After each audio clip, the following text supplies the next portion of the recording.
নমস্কার, কোমলকরীর পক্ষ থেকে শারদীয়ার আগাম প্রীতি, শুভেচ্ছা ও আন্তরিক অভিনন্দন।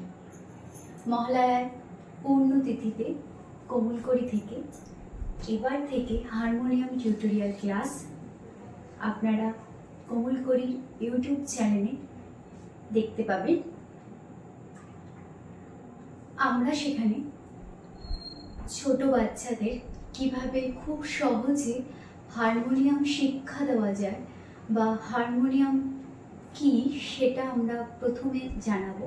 প্রথম 2 বা 3টে ভিডিওতে আমরা সেটা শেখাবো যে হারমোনিয়াম কি বা হারমোনিয়াম কিভাবে বাজাতে হয়, বা ছোটদের ছোটবেলা থেকেই যেটা সমস্যা হয় কোন স্কেলে গান করবে ছোটরা, সেই স্কেল কোন স্কেলে গান করলে ছোটদের গলা নষ্ট হবে না এবং ছোটরা খুব সহজে সরগম শিখতে পারবে, ছোটদের খুব সহজেই গলা স্কেলে বসে যাবে এবং স্কেল কি সেটা আমরা শেখাবো প্রথম কয়েকটি ভিডিওতে।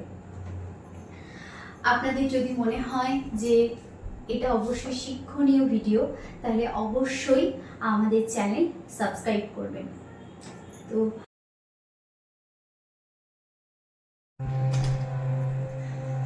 এবার দেখুন আপনাদের স্ক্রিনে হারমোনিয়ামের সাদা এবং কালো কিছু রিড দেখা যাচ্ছে।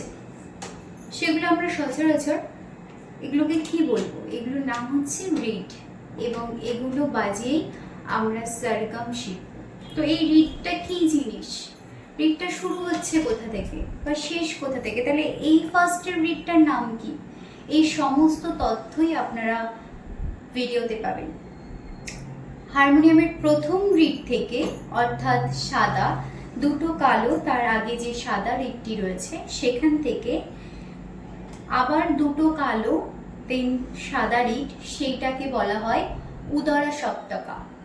দেন তারপরে এই যে 2টো কালো রিডের আগের পর্যন্ত এটাকে বলা হয় উদরা সপ্তকা।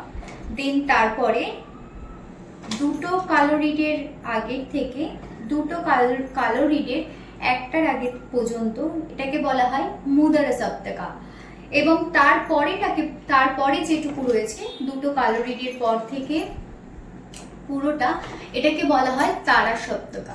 দেখুন আপনাদের স্ক্রিনে খুব সুন্দর করে সেটা মার্ক করে বোঝানো আছে যে কোনটা তারা সপ্তকা, উদরা সপ্তকা, মুদরা সপ্তকা।